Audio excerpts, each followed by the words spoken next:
জাতীয় সংসদের তথাকথিত নির্বাচন পরিণত হয়েছে ইতিহাসের সবচেয়ে বড় প্রহসন। কোন বিরোধী দল ওই নির্বাচনে অংশগ্রহণ করেনি।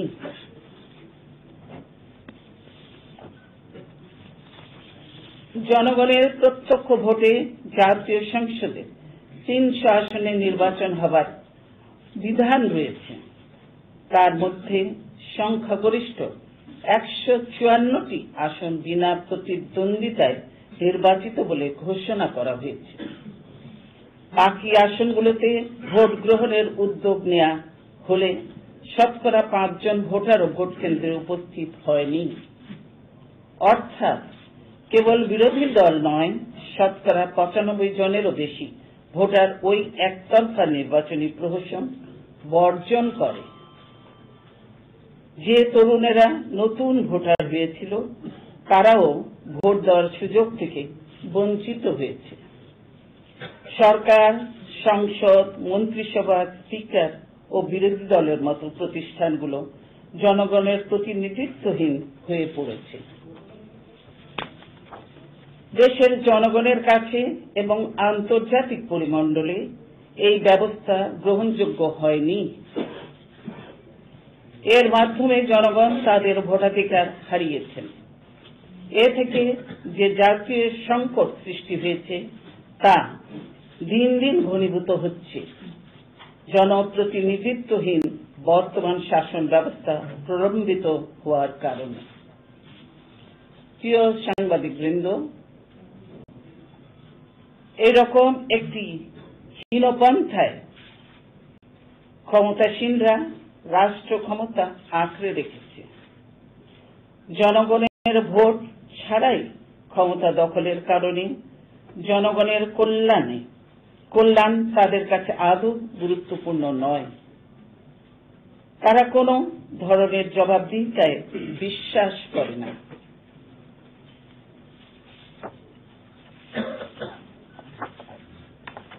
তারা বলেছিল সাংবিধানিক ধারাবাহিকতার প্রয়োজনে নাকি 5ই জানুয়ারির ভোটারবিহীন তথাকথিত নির্বাচন করতে হয়েছে। খুব শিগগিরই আলাপ আলোচনার মাধ্যমে তারা নতুন করে নির্বাচন অনুষ্ঠানের অঙ্গীকার করেছিল, কিন্তু তারপর 1 বছর পেরিয়ে গেছে। এই সময়ে দেশের প্রায় সকল রাজনৈতিক দল এবং সিভিল সমাজ সহ সর্বস্তরে সচেতন নাগরিকবৃন্দ একটি প্রতিনিধিত্বপূর্ণ নির্বাচন অনুষ্ঠানের লক্ষ্যে সমঝোতার আহ্বান জানিয়ে আসছেন। জাতিসংঘ সহ আন্তর্জাতিক মহল সকল দলের অংশগ্রহণে গ্রহণযোগ্য একটি ইনক্লুসিভ নির্বাচনের ব্যাপারে আলাপ আলোচনার আহ্বান জানিয়ে আসছে।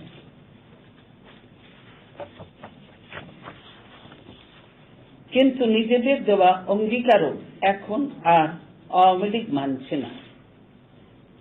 তারা যে কোনো মূল্যে ক্ষমতা কুক্ষিগত করে রাখতে চায়। তারা বলছে এই নির্বাচনের মধ্য দিয়ে নাকি গণতন্ত্র ও সংবিধান রক্ষা পেয়েছে। এই দাবি সম্পূর্ণ যুক্তিহীন। বিরোধী দলের অংশগ্রহণে একটি প্রতিদ্বন্দ্বিতাপূর্ণ নির্বাচনে জনগণ ভোট দিতে পারলে গণতন্ত্র ও সংবিধান লঙ্ঘন হয় না, বরং বিনা প্রতিদ্বন্দ্বিতায় জাতীয় সংসদের সংখ্যাগরিষ্ঠ আসনে বিজয়ী ঘোষণাই অগণতান্ত্রিক ও অসাংবিধানিক। ভোটার বর্জিত ও প্রতিদ্বন্দ্বীহীন নির্বাচনী প্রহসনের মাধ্যমে সংবিধান লঙ্ঘন ও গণতন্ত্র হত্যা করা হয়েছে। জনগণের সম্মতি ছাড়া গঠিত সরকারই হচ্ছে অগণতান্ত্রিক ও অসাংবিধানিক। এ ধরনের একটি সরকারের দেশ পরিচালনার কোনো অধিকার থাকতে পারে না। রক্ষায় আমরা এই কথাগুলো বারবার বলছি। তাই ক্ষমতার দখলদারেরা আমাদের কণ্ঠায় গাজীপুরে আমাদের সমাবেশ করতে দেয়া হলো না।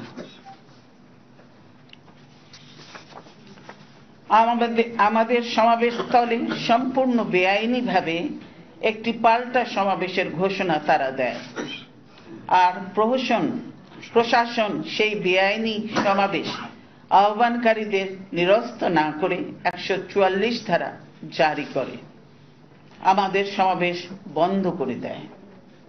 গাজীপুরে আমাদের নেতাকর্মীরা মিছিল করতে চাইলে পুলিশ তাদের ওপর আক্রমণ করে, অথচ পুলিশি ছত্রছায়ায় ক্ষমতাসীনদের সমর্থক সন্ত্রাসীদের প্রকাশ্যে মহড়া দেওয়ার সুযোগ দেয়া হয়। মিথ্যা মামলায় অস্থায়ী আদালতে আমি হাজিরা দিতে যাওয়ার সময় আমাদের নেতা কর্মী, সাধারণ মানুষ ও আমার গাড়িবহরের উপর আইন শৃঙ্খলা রক্ষাকারী বাহিনীর ছত্রছায়ায় সশস্ত্র হামলার দৃশ্য আপনারা দেখেছেন।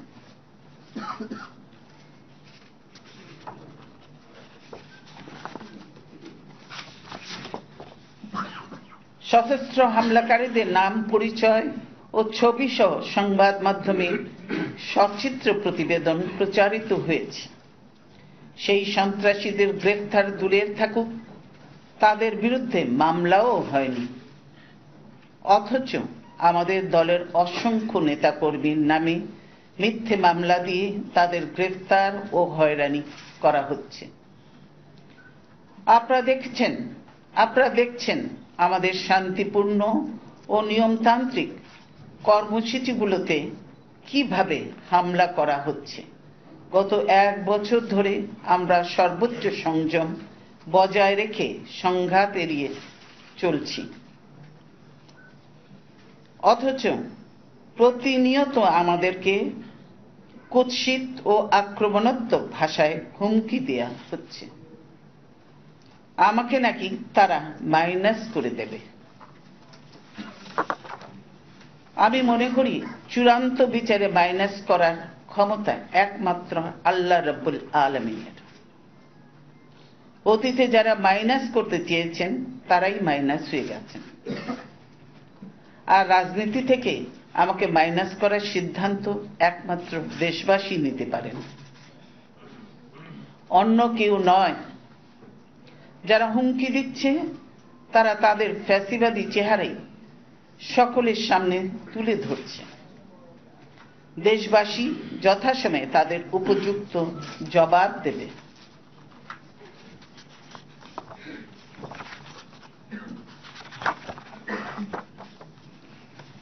প্রিয় সাংবাদিক বন্ধুগণ, আপনারা জানেন বর্তমান জবরদখলকারী সরকার ক্ষমতায় আসার পর থেকে দেশের জনগণের সকল মৌলিক অধিকার হরণ করেছে।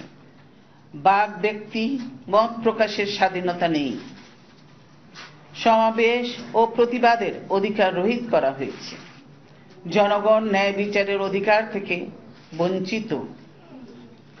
এই অবস্থা চরমে পৌঁছেছে গত 5 জানুয়ারির ভোটারবিহীন নির্বাচনী প্রহসনের মাধ্যমে ক্ষমতা জবরদখল করার পর থেকেই।